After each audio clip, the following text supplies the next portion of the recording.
Hello everyone, I hope you all are doing fine.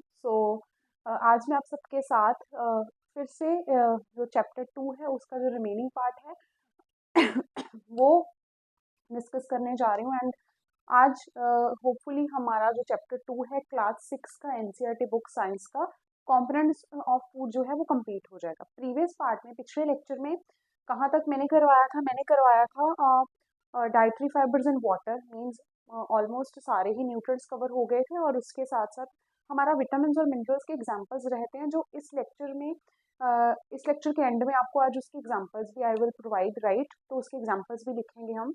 And उससे पहले दो topics रहते हैं हमारे, एक बैलेंस डाइट और एक डेफिशिएंसी। तो चलो आज पहले वो शुरू करते हैं। So the chapter name is components of food.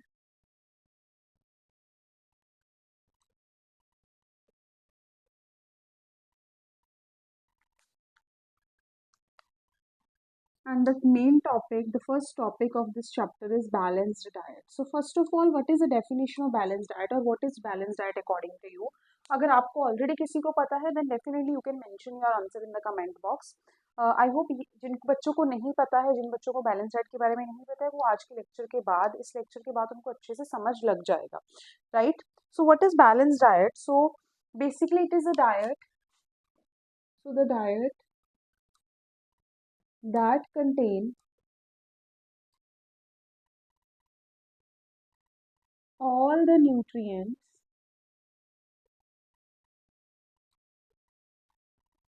in appropriate amount या रिक्वायर्ड अमाउंट जितना चाहिए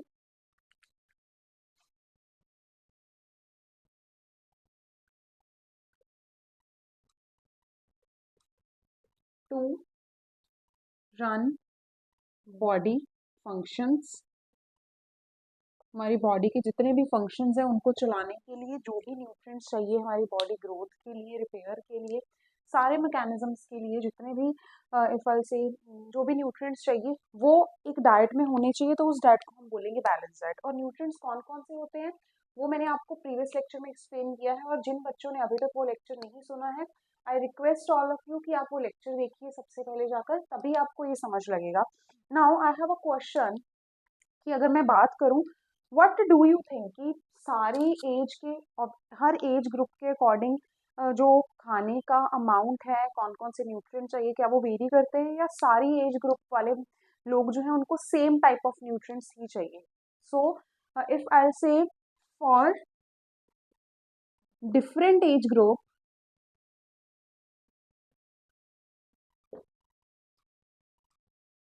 different amount of nutrients are required to run their body or for their body functioning. Age group के अकॉर्डिंगली डेफिनेटली न्यूट्रिएंट्स का जो amount है वो very करता है। तो हर एज ग्रुप के लिए न्यूट्रिएंट्स जो है वो अलग अलग ही चाहिए। नाउ इफ आई से कि जो भी हम डाइट ले रहे हैं वो हमारे काम के ऊपर डिपेंड करता है। वो स्पेसिफिकली इफ आई से फिजिकल वर्कआउट, डेफिनेटली अगर कोई एक पर्सन है वो एथलीट है, वो बहुत ज़्यादा एक्सरसाइज कर रहा है या बहुत ज़्यादा गेम्स में है, तो उसके लिए न्यूट्रिएंट्स का अमाउंट हम ज़्यादा करेंगे ताकि क्योंकि उसकी बॉडी को ज़्यादा एनर्जी चाहिए होती है। ऑन द अदर हैंड एक कोई पर्सन है जिसका नॉर्मल सिटिंग का जॉब है, वो कोई स्टूडेंट हो सकता है जो ज़्यादातर बैठ कर अपना पढ़ता ही रहता है, उसका फिजिकल वर्कआउट कम है, तो उस केस में उसकी बॉडी को एनर्जी तो चाहिए, but as compare to the person जिसका जो फिजिकल एक्टिविटी में इन्वॉल्व है उसके कंपैरेटिवली उसको कम एनर्जी चाहिए। सो उस केस में फल से फिजिकल वर्कआउट अगर कोई ज़्यादा करेगा, अगर हम एक प्लेयर को एक नॉर्मल पर्सन के साथ कंपेयर करेंगे, तो डेफिनेटली एक प्लेयर को ज़्यादा एनर्जी चाहिए उसको अपनी बॉडी को चलाने के लिए, खेलने के लिए। तो उसके लिए जो डाइट है वो डिफरेंट होगा, मीन्स उसके डाइट के अंदर न्यूट्रिएंट्स का जो अमाउंट है वो हम बढ़ाएंगे, चेंज करेंगे, राइट। तो ये वेरी करता है पर्सन टू पर्सन। अगर कोई पेशेंट है, राइट, बेड रेस्ट पर है, तो ऑब्वियसली उसकी जो डाइट होगी वो टोटली अलग होगी। वो उसके वर्क के ऊपर है कि हाँ कितना वो चल रहा है, क्या उसको प्रॉब्लम है। सो क्वेश्चन ये था हमारा कि फिजिकल वर्कआउट के ऊपर क्या इफ आई से जो डाइट है वो डिपेंड करता है, देन एब्सोल्युटली यस, इसका आंसर यस है, और ये क्वेश्चन आपकी एनसीईआरटी की बुक में भी दिया हुआ है। नाउ अगला जो हमारा पार्ट है उस केस में इफ आई से मैं बात करूँ अगर कि जैसे आपने क्या करना है, आपने एक चार्ट बनाना है, आपने लिस्ट ऑफ फूड प्रोडक्ट्स लिखने हैं कि आप क्या-क्या कंज़्यूम कर रहे हो और आपको चेक करना है कि क्या आप जो भी खाना कंज़्यूम कर रहे हो, एक मील जो भी कंज़्यूम कर रहे हो, क्या उसमें प्रॉपर सारे न्यूट्रिएंट्स हैं? क्या वो बैलेंस्ड मील है? आपने ये चेक करना है। एंड सेकेंडली फल से हमारे पास सीरियल्स के, पल्सेस के, फ्रूट्स के, वेजिटेबल्स के बहुत सारे एग्जांपल्स हैं। तो ये सारे फूड प्रोडक्ट्स को हम मिक्स करके कंज्यूम करते हैं। मिक्स मीन टू से फल से कि पूरे दिन का जो भी हमारे मील रहते हैं उनमें हम कॉम्बिनेशन में इन प्रोडक्ट्स को खाते हैं या इंडिविजुअली सेपरेटली कंज्यूम करते हैं। तो यही वो सारे न्यूट्रिएंट्स हैं जो सॉरी यही वो सारे फूड प्रोडक्ट्स हैं जहाँ से हमें मिलते हैं न्यूट्रिएंट्स, राइट। तो इससे हमें ये पता लगता है, अगर मैं बात करूँ कि किसी पर्सन ने न्यूट्रिएंट्स की रिक्वायरमेंट फुलफिल करनी है, अगर उसने अपने लिए एक बैलेंस्ड डाइट खानी है, तो उस केस में ऐसा नहीं है कि उसको एक्सपेंसिव फूड ही खाने पड़ेंगे। जो होममेड ऑर्गेनिकली ग्रोन जो नेचुरल सोर्सेज से फूड प्रोडक्ट्स हैं, वो पर्सन अगर वो खाएगा तो उसको जो है बैलेंस्ड डाइट उसका कंप्लीट हो जाएगा। उसके अंदर जो है न्यूट्रिएंट्स की कभी भी प्रॉब्लम या विल से की कमी नहीं आएगी, राइट। सो इसमें एक और चीज़ सबसे इम्पॉर्टेंट है कि ये डिपेंड भी करता है, अगर मैं बात करूँ कि जो भी आप न्यूट्रिएंट्स कंज्यूम कर रहे हो कि आपको कितने मिल रहे हैं, वो कि खाना पकाया कैसे जा रहा है या कैसे बन रहा है। So the question is how does cooking effect nutrients present in food.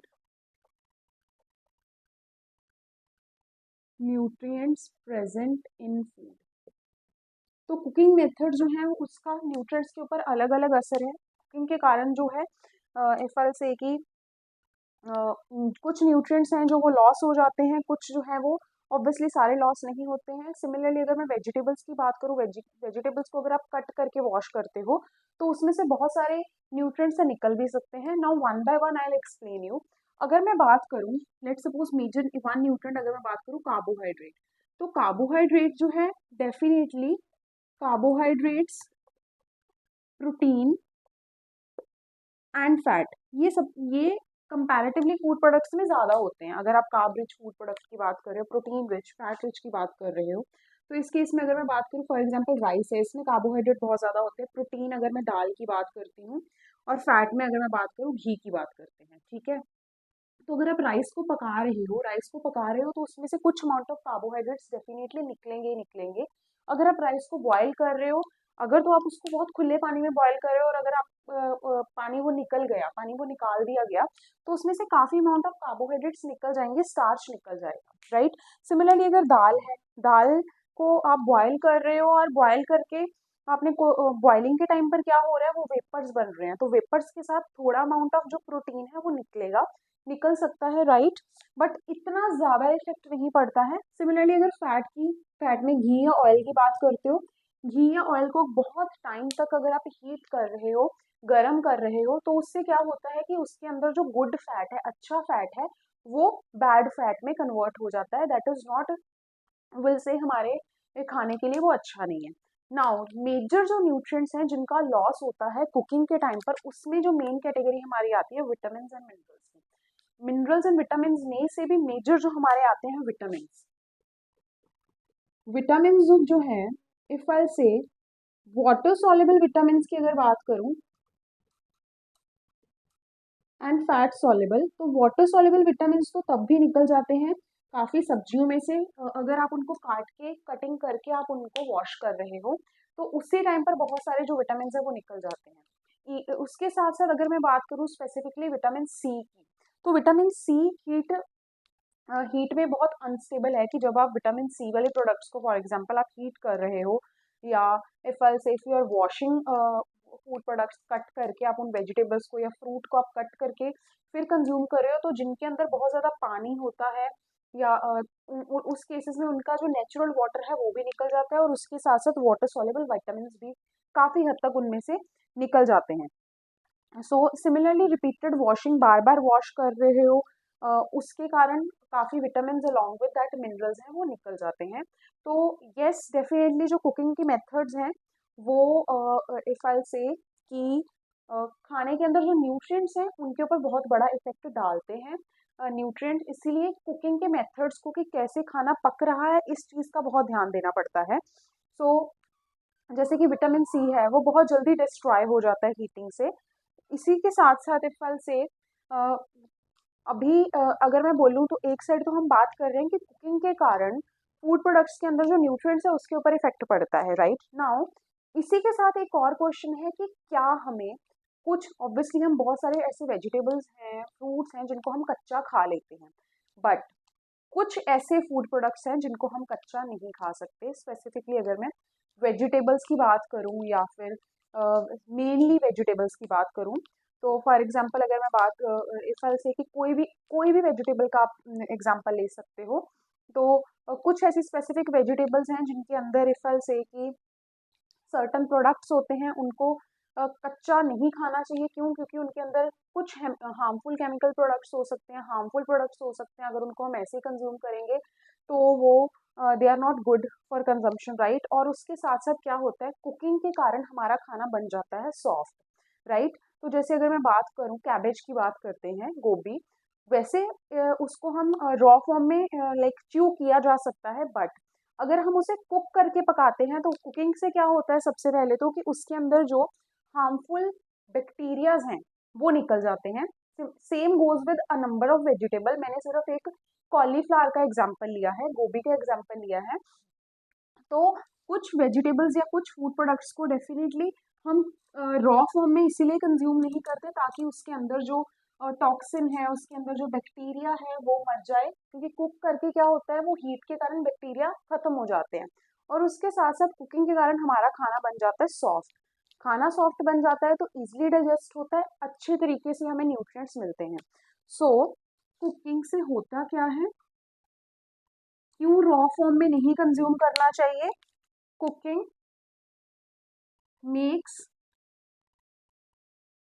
our food soft and easy to digest, right।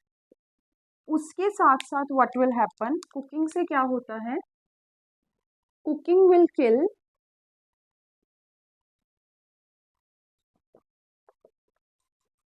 harmful bacteria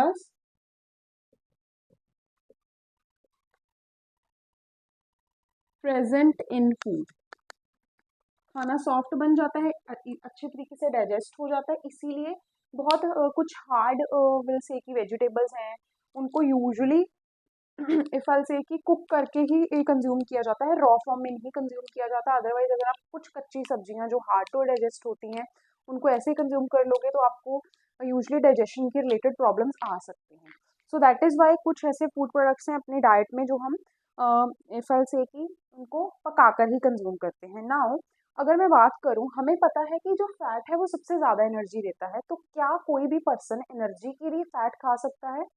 तो इसका जो क्वेश्चन है कि एक्सेस में हम फैट नहीं कंज्यूम कर सकते, बिकॉज अगर कोई भी पर्सन एक्सेस में फैट कंज्यूम करेगा तो उसके कारण उसको हो जाएगा ओबेसिटी का इशू, वेट गेन का इशू हो जाएगा। वेट गेन का अगर इशू होगा तो उस पर्सन का जो अंदर you will say internal system है वो प्रॉपरली नहीं चलेगा, उसको काफी बीमारियां लग जाएंगी, पर्सन अनहेल्दी हो जाएगा।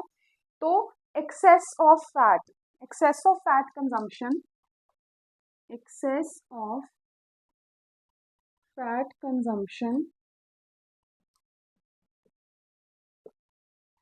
Leeds to obesity. इसके कारण हो जाता है ओबेसिटी, राइट। अभी इसके बाद after balance diet, now the question है अगर कोई पर्सन सारे न्यूट्रिएंट्स को प्रॉपर अमाउंट में ना ले तो उसको क्या होगा, तो उसको हो जाते हैं डेफिशिएंसी प्रॉब्लम्स। डेफिशिएंसी प्रॉब्लम्स कब अराइज होती हैं, अगर कोई पर्सन सारे न्यूट्रिएंट्स को एक रिक्वायर्ड अमाउंट में नहीं कंज्यूम कर रहा है। लेट्स सपोज हम एग्जांपल लेते हैं, अगर प्रोटीन की बात करें, अगर कोई पर्सन प्रोटीन नहीं ले रहा, प्रोटीन का काम होगा बॉडी बिल्डिंग, तो अगर कोई पर्सन प्रोटीन नहीं ले रहा, प्रोटीन की डेफिशिएंसी हो जाएगी, उसके मसल्स बहुत वीक हो जाएंगे, उसकी ग्रोथ नहीं हो पाएगी, right.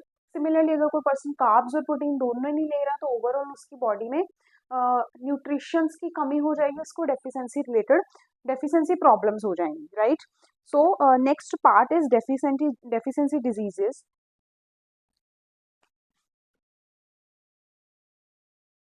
deficiency diseases. So what is deficiency? अगर कोई भी पर्सन कोई स्पेसिफिक न्यूट्रिएंट बहुत लंबे टाइम से कंज्यूम नहीं कर रहा है तो उसकी बॉडी में उस चीज़ की डेफिशिएंसी हो जाएगी, मतलब कमी हो जाएगी, right? So basically not consuming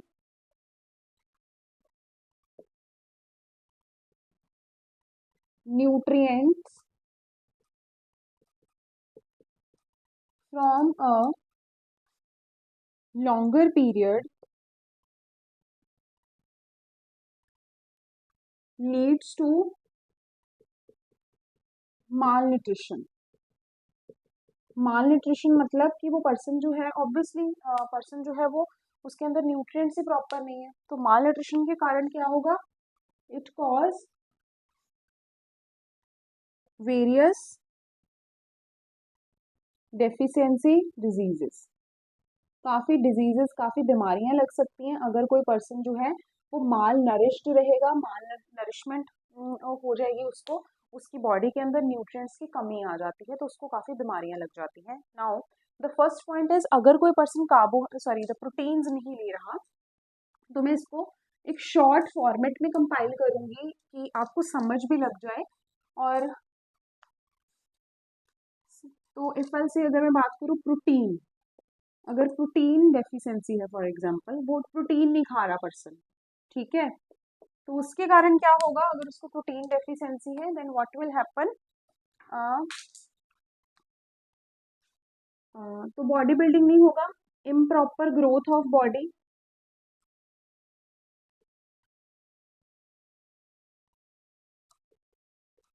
उसके साथ साथ उसको वीकनेस बहुत ज़्यादा हो जाएगी, बच्चे को या पर्सन को वीकनेस,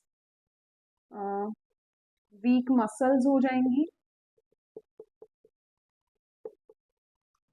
राइट? एंड इसके साथ साथ diarrhoea and discolouration of hair, hair बहुत वीक हो जाएंगे, colouration of hair and skin, skin भी बहुत ज़्यादा विल से अनहेल्दी कैटेगरी में आ जाएगा क्योंकि पर्सन जो है वो डाइट ही प्रॉपर नहीं ले रहा, राइट? तो प्रोटीन की डेफिशिएंसी के कारण ये कुछ प्रॉब्लम्स उस पर्सन को हो सकती हैं if the person is not getting proper amount of protein, ठीक है, तो उसकी इम्प्रॉपर ग्रोथ होगी, स्टैंडर्ड ग्रोथ लिख सकते हैं. नेक्स्ट अगर मैं बात करूँ कि कोई पर्सन जो है वो कार्बोहाइड्रेट्स नहीं कंज्यूम कर रहा तो ओवरऑल उसमें क्या होगा? लो एनर्जी होगी उसकी बॉडी की, पर्सन बहुत लेजी हो जाएगा, पर्सन के अंदर एनर्जी नहीं है तो वो काम कैसे करेगा? काम, उसकी बॉडी को एनर्जी चाहिए हर काम करने के लिए, तो उसके केस में भी विल से कि उसको कोई भी बीमारी बहुत जल्दी लग सकती है, वो बहुत वीक हो जाता है. जो अगर लेट सपोज स्टूडेंट्स हैं, बच्चा है वो स्कूल जा रहा है, वो अच्छे से पढ़ नहीं पाएगा बिकॉज वो कार्बोहाइड्रेट ही नहीं ले रहा, राइट? अगर कोई पर्सन प्रोटीन और कार्बोहाइड्रेट दोनों ही अपनी डाइट में नहीं कंज्यूम कर रहा तो उसके कारण हो जाता है PEM, that is protein energy mall nutrition. तो PEM है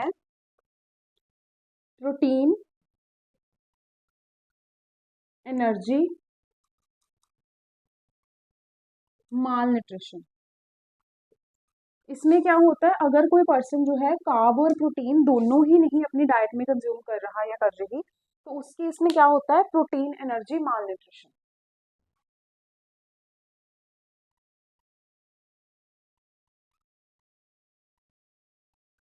राइट? प्रोटीन एनर्जी माल न्यूट्रिशन हो जाता है. So here I am writing if protein and carbs are not consumed properly. मैं बार बार बोलती हूँ कि आप ये वीडियोस देखने के बाद अपनी एनसीईआरटी बुक ज़रूर पढ़ना. मैंने इस पार्ट में मैंने अपनी जो सीरीज ऑफ लेक्चर है इसमें एडिशनल ही इंफॉर्मेशन प्रोवाइड की हुई है, तो बट आपके लिए एनसीईआरटी पढ़ना बहुत ज़रूरी है. एक बार वीडियो देखो फिर एनसीईआरटी पढ़ो, अगर फिर भी कोई डाउट आता है then definitely you can ask me. Now अगर मैं बात करूँ इफ आई से कि विटामिन और मिनरल की बहुत ज़्यादा डेफिशिएंसी हो जाती है, so one by one I start. अगर मैं हम बात करते हैं, प्रीवियस वीडियो लेक्चर में मैंने विटामिन का इन डिटेल एक्सप्लेन किया है कितने टाइप के होते हैं और वो क्या करते हैं काम. तो ऑब्वियसली अगर किसी स्पेसिफिक विटामिन की डेफिशिएंसी होगी तो वही काम डिस्टर्ब होगा जो उसका मेन काम है, राइट।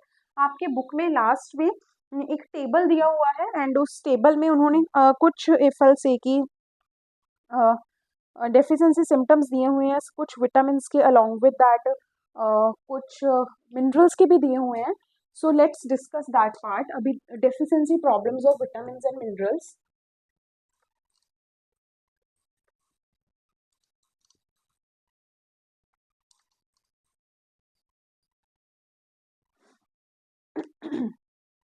नाउ अगर मैं बात करूं सबसे पहले विटामिन ए, अगर विटामिन ए की डेफिशिएंसी हो रही है तो loss of vision means I site बहुत वीक हो जाती है, आई साइट बहुत ज़्यादा वीक हो जाती है।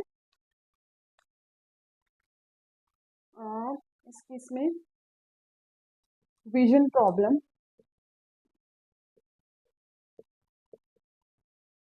कि बच्चे को देखने में, उस पर्सन को देखने में प्रॉब्लम आती है एंड इसी के रिलेटेड एक प्रॉब्लम एसोसिएटेड है जिसको हम बोलते हैं नाइट ब्लाइंडनेस। नाइट ब्लाइंडनेस, जो पर्सन है वो डिम लाइट में तो बहुत मुश्किल हो जाता है, उसको दिखता ही नहीं है डिम लाइट में। उसके बाद हमारे पास आता है विटामिन सी। विटामिन सी हमें पता है कि it is good for our skin, it is good for our body cells, antioxidant है, हमारी प्रोटेक्शन करता है बीमारियों से। विटामिन सी की अगर डेफिशिएंसी हो जाएगी तो उसके कारण होता है स्कर्वी।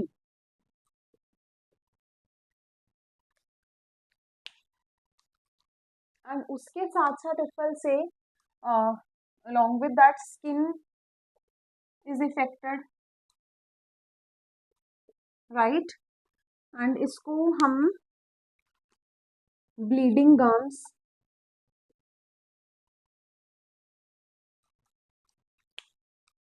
एंड एफएल से वूंड हीलिंग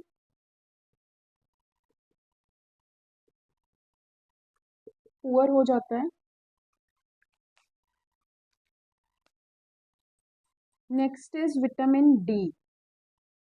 विटामिन डी के कारण क्या होता है, वीक बोन्स,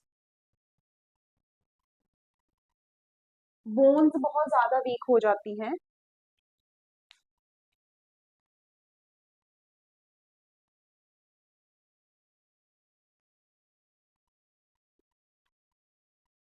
बोन्स बहुत ज्यादा वीक हो जाती हैं तो उसके कारण क्या होता है, फल से ओवरऑल वीकनेस आ जाती है बॉडी में, पेन इन बॉडी, बॉडी में पेन रहता है एंड पर्सन जो है, जो आप जिसको भी ये प्रॉब्लम हो रही है उसका ओवरऑल जो इंटरनल सिस्टम की जो फंक्शनिंग चल रही है कि बोन्स इतनी सॉफ्ट हो गई हैं वो बहुत जल्दी से टूट भी सकती हैं, वीक बोन्स है इजीली ब्रेक हो जाएंगी, उसी के कारण वीकनेस आ जाती है, बॉडी में पेन रहता है। और जो काम करने के लिए विल से कि काम करने की क्षमता है या पर्सन इतना लेजी फील करता है due to pain, pain bones weak होने के कारण बोन्स वाले जो है जॉइंट्स वाले पार्ट में उसका पेन शुरू होता है। तो उसके कारण ऑब्वियसली जो पर्सन है वो बच्चा है अगर बड़ा है तो उसको बहुत विल से कि ओवरऑल बॉडी में वीकनेस रहती है। नाउ इफ आई से तो विटामिन के का जो मेन काम है वो ब्लड क्लॉटिंग में होता है। सो डिले ब्लड क्लॉटिंग, इसके कारण क्या होगा, अगेन वूंड हीलिंग, जो अगर चोट लगती है उसमें प्रॉब्लम आती है, wound healing impaired, wound healing empire,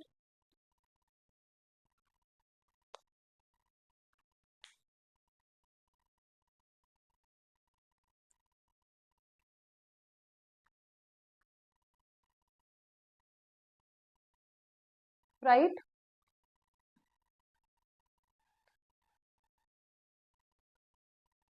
next part is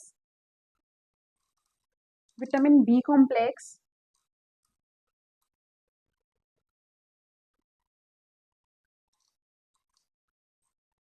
In your book about vitamin B1 it is specifically mentioned about B1 कि अगर B1 की डेफिशिएंसी हो जाएगी तो बेरी बेरी हो जाएगा।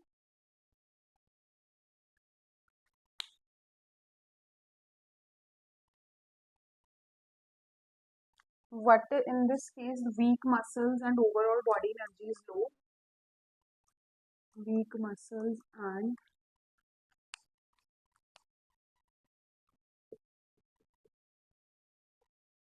body energy is low, right? Similarly, if I say vitamin B9 and vitamin B12, what they will do, इनके कारण होता है anaemia, means red blood cells, जो ब्लड के सेल्स हैं, रेड ब्लड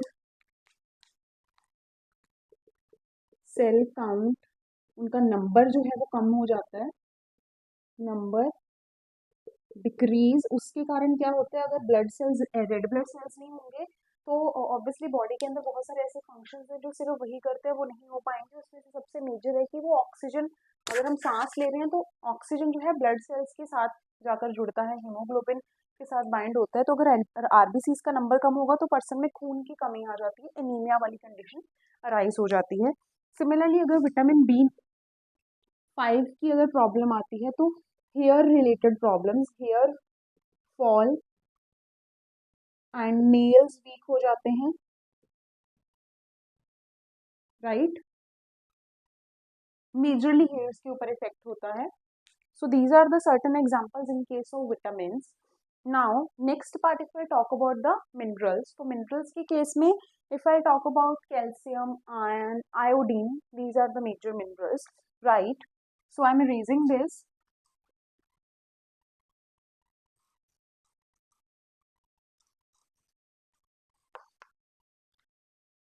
कैल्शियम, कैल्शियम की अगर डेफिशिएंसी हो जाएगी तो बोन्स के ऊपर इफेक्ट पड़ेगा, bones and teeth majorly effect होंगे,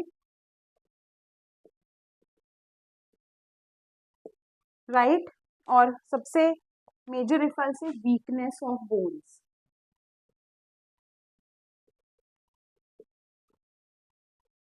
राइट? उसी के साथ अगर कैल्शियम एंड फास्फोरस दोनों अगर कम है तो भी सेम ही प्रॉब्लम आएगी।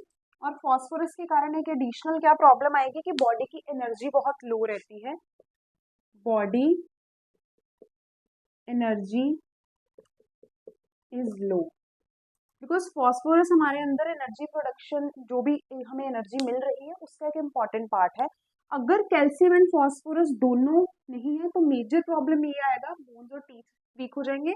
एडिशनली सिर्फ फॉस्फोरस के कारण एनर्जी जो है बॉडी की वो लो हो जाएगी। नेक्स्ट इफल से आयरन, आयरन की डेफिशिएंसी के कारण अगेन एनीमिया हो जाता है, खून की कमी आ जाती है। फिर अगेन बॉडी में वीकनेस, मेन सिम्टम यही रहता है, वीकनेस, लो एनर्जी,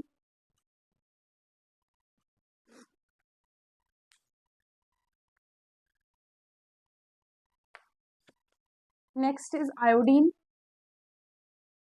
आयोडीन की डेफिशिएंसी के कारण हो जाता है ग्वाइटर। क्या होता है, थायराइड ग्लैंड की जो फंक्शनिंग है, thyroid gland functioning is disturbed, thyroid gland functions are disturbed. और स्वोलन नेक, नेक बहुत स्वोलन हो जाती है,